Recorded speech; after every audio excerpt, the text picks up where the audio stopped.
Welcome back into Budget Auto. Today is going to be a little bit different of a video. As you guys can already tell, I'm inside. I'm using this video as an excuse to try out my new recording setup, being here indoors on my new Blue Snowball Ice microphone that I picked up here in Rexburg. It's cold outside and it's dark, and I was in kind of a hurry when what I'm going to talk about happened, and so I didn't really grab my phone or have a chance to film for you guys. But the Audi is broken again.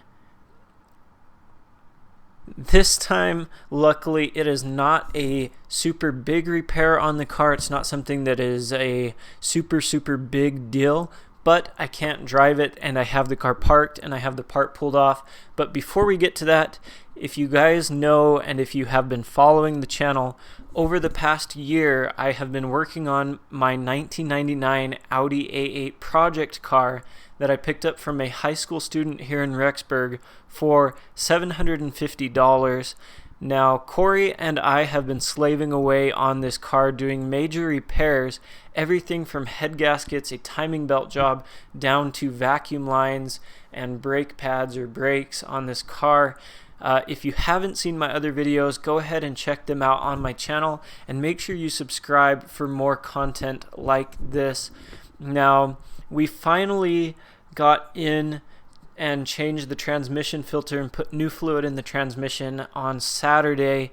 I was super excited because that was kind of the last major thing that we had to do to the car to get it completely sorted out for me to drive through the winter time, or hopefully sell to a potential buyer, because I am hoping to get something with better gas mileage.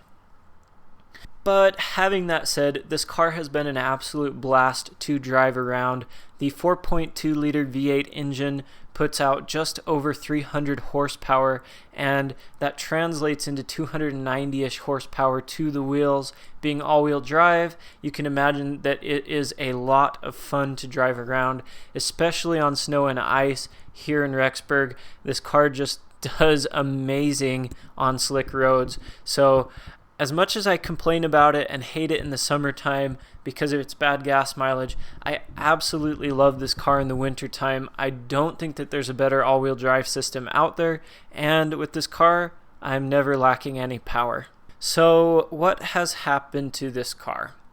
I finally get everything sorted out. The car is running great. I get to drive it and enjoy it over 2 days, and then today happens.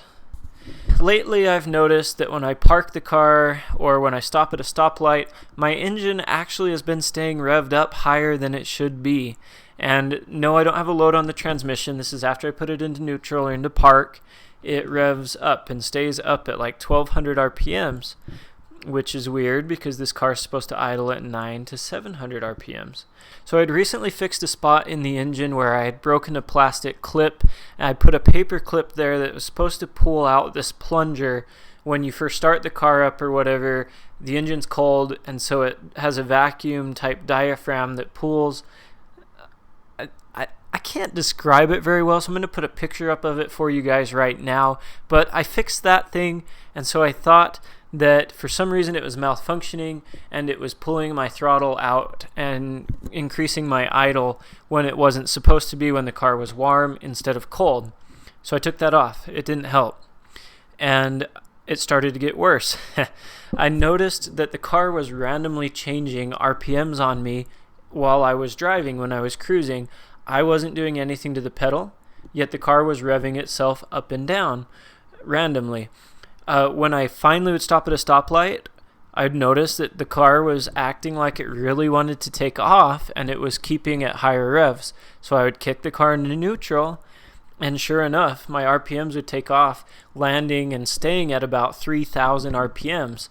It would bounce back and forth from 1,000 RPMs up to 3,000. It would stay there for a minute, jump to 2, back to 3, back to 1. What is going on with my car? And finally, when it got that bad, it threw a code. I'm putting the screenshot up right here now for you guys, but it threw the code P1507, which is the idle air control valve for this car. Oh, I thought, I'm kind of lucky that it's not my throttle body, because those are expensive, and I mean, I don't want to have to take my air intake off to get into it to clean it out, blah, blah, blah. I'm glad that it's just this little valve that sits up on top of my throttle body. And, the code says that that's what it is. So I'm going to get out and I'm going to do some diagnostics and see if that's what it is. So I get out and I take off all the covers of my engine when I get back home, and I unplug this little valve. The idle drops immediately from 3,000 back to 1,200 RPMs, which I figure is how this valve is actually stuck open right now, is to 1,200 RPMs. Now, that was much better, right? But my car's supposed to idle at 700 RPMs. So I plugged it back in. It didn't idle down, but it didn't idle up for a minute anyways, because I'd let it sit, and then suddenly it would idle up and take off again back to 3,000, 2,000 RPMs, jumping around like crazy. And so I decided that this part is bad, because when I plug it in, it makes my car go haywire. When I unplug it, it drops it back down to 1,200 RPMs. I can rev up the car, I could run the car, but I don't know if that's going to do any damage to anything by having this unplugged without the right control. And occasionally the car would die out completely since it couldn't keep up enough RPMs. So I decided that I was just going to go ahead and replace this little valve here. So I pulled it off. Super easy. It takes 3 bolts, and you kind of have to break it. You kind of have to break it off the throttle body, since it is nice and sealed down because it has to create pressure. So without this valve, without the idle air control valve on your car will not run. So my car obviously won't run, but I took this valve off because I'm going to go ahead and get a new one, or so I thought, because on my 2004 F-150 with the 5.4 liter Triton in it, an idle air control valve is about $20.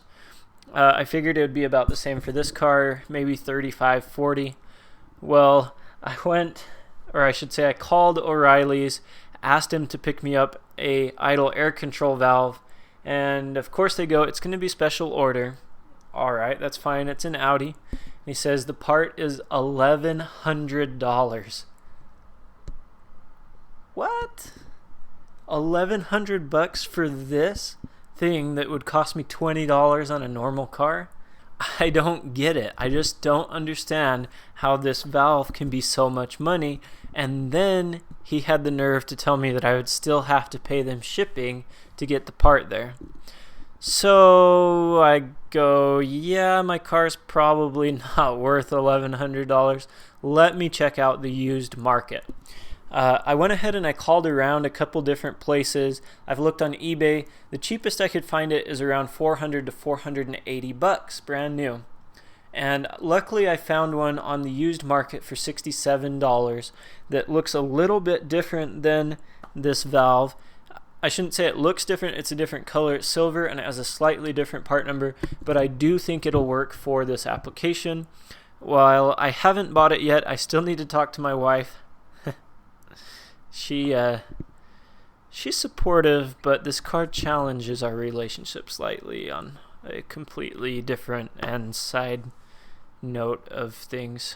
I haven't bought it yet, like I was saying. Instead, I'm doing more research on it because apparently sometimes the pigtail or the wiring that goes up to this valve can actually go bad or has trouble. So I'm deciding, do I want to replace the $20 pigtail, or do I want to replace what I'm pretty sure it is the first time for $67 before somebody buys it?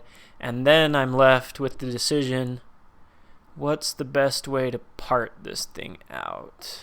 So that's it. The Audi is broken again, and as far as I know, it is sitting in my parking lot until I decide what to do.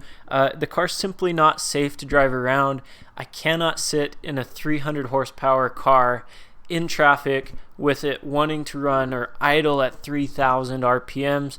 The brakes do a good job of holding it back, but what if it really takes off? What if it runs the engine clip to 4,000 RPMs? Then I'm in big trouble in Rexburg with lots of traffic and lots of kids walking around as I drive to school. So as I said, I'm kind of at a standstill on the project car for now. I am going to be putting up the video of Corey and I replacing the transmission filter and finally getting the car completely sorted out. And once I get the car completely sorted out again, I'm going to go ahead and be doing a review on the car for you guys. I also have a video of the Audi A8 history coming up on the channel, so stay tuned. Subscribe if you haven't already. Smash that little bell icon so that you're notified every time I upload a video. And like this video if you think that I should quit spending my money on cheap cars and instead buy something nice. I hope you guys are having a great day, and I'll catch you in the next video.